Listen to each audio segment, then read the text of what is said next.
Hello everybody, welcome to today's video.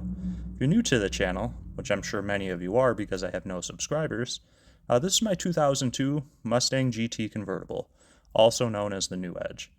It's a 5-speed manual, has around 100,000 miles on it. I paid $2,500 for it. Needs a ton of work, so join me in my journey.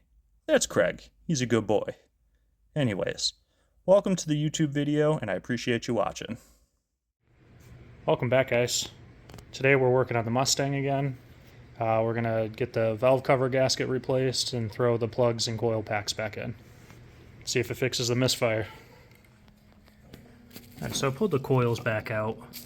I just took some of the little bubble wrap that was around the coils and I shoved them down so that the spark plug holes and where the fuel injectors go are all plugged up.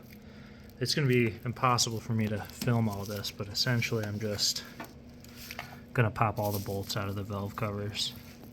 If I have any issues or anything like that, I'll let you know what I did, but I'll just check back in when I'm done. So something as easy as taking the bolts off the valve cover is not super easy. I have a shallow 8 with that joint, and then a long extension plus a short extension kind of routed through there.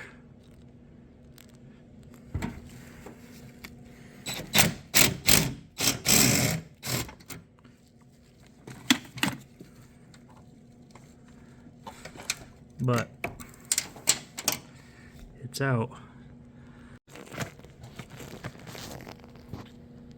And this one, again, bunch of extensions kind of jammed down in there. For these last two I had to use the shallow socket. Everything else I used the deep.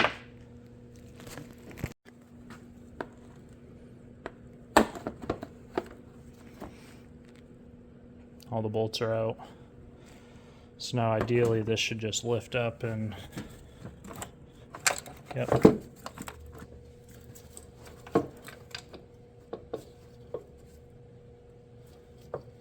I don't know if you're going to be able to see it, there's a bit of RTV on where those two joints meet. I'll have to be sure to do the same.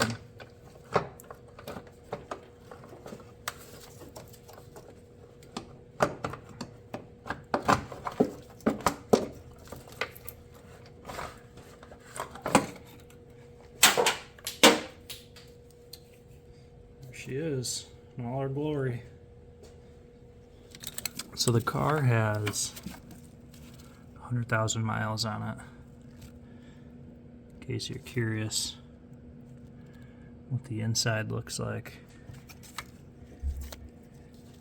This is what I was talking about before, where we'll have to make sure we have a little RTV. Looks like there's a little step right here where it's not even. Some of that RTV on each side. Push it down. Doesn't look like there's anything like that in the back.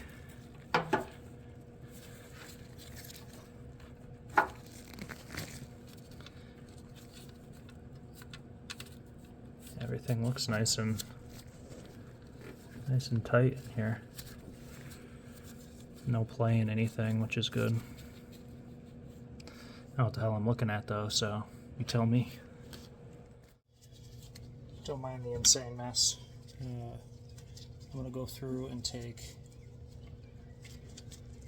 all these little grommets off and throw these guys in the ultrasonic cleaner. I just have water and Dawn dish soap. Honestly, it probably doesn't hurt to wash those in case I need them. But the set that I bought came with new ones, so. I'll use the new ones if I can. These ones are still pretty pliable though.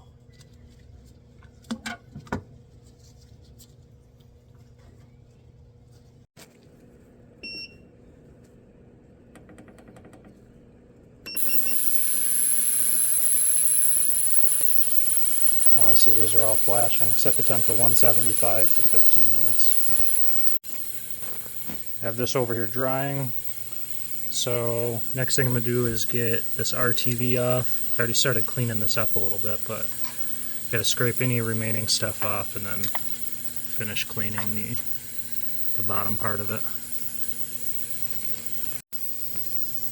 Alright, so I have this cleaned off. I have a healthy helping of Permatex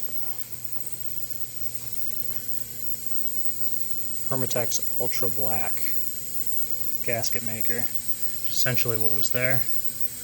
I globbed it on enough to fill the uneven surface. I'm going to let that tack up a little bit. I have 5 minutes left on this guy.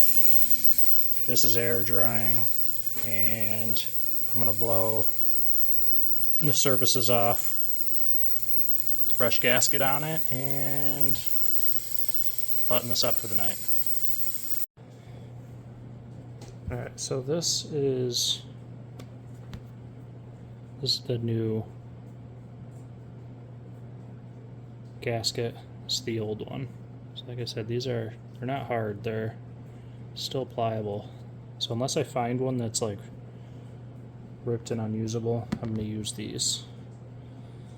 Essentially, they slide over. They're going to push in here, and then the gasket pushes on there, and it holds the gasket in place. And when you bolt it down, it sandwiches that guy in to seal up here.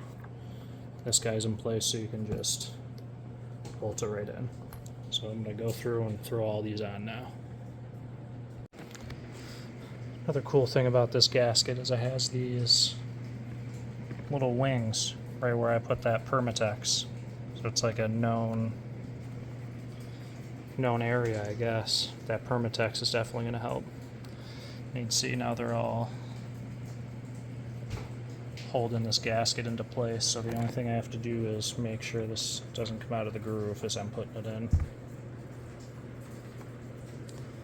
If I had any type of patience, I would put a little bit of that Permatex to hold this in and wait a while, but I want to get this done for the night. So I'm just going to throw it on like this. That Ultra Black has been on there for probably 20-25 minutes at this point, so should have set up a little bit. So get some of these started.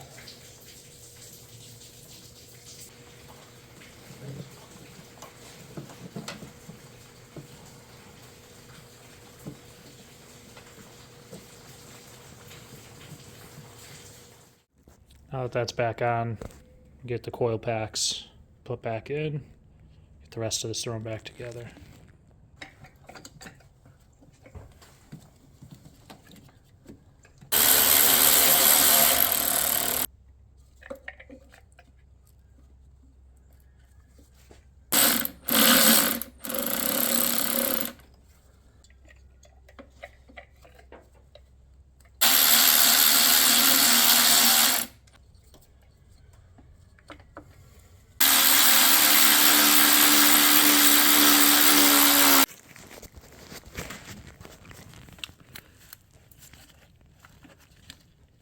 Alright, so I have everything essentially clipped back in.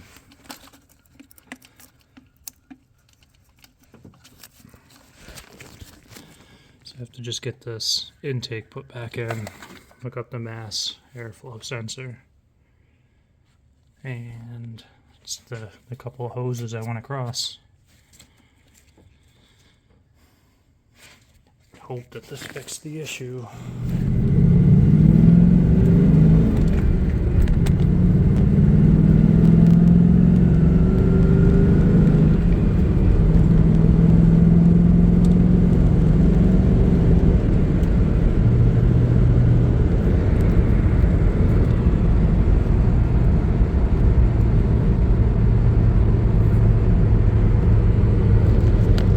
See, it looks like the coil packs and the plugs fix it. I don't know. I'm gonna keep driving it around for a bit. It's supposed to be like 65 degrees today, but it's supposed to rain. If it holds off, maybe I'll bring the kids out, go get some ice cream, put some miles on it, and see how it does.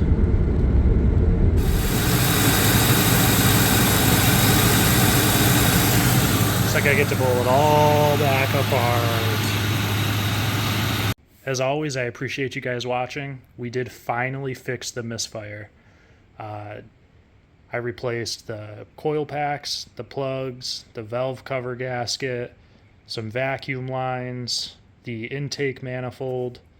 It's been a journey, but finally have it running without a misfire. I've put probably 75 miles on it, and the misfire has not come back. We do have that rear injector leaking though, so next video I'm just going to throw some cheapo fuel injectors in it. Hopefully it runs even better. But if you haven't seen any of the other videos, go check them out.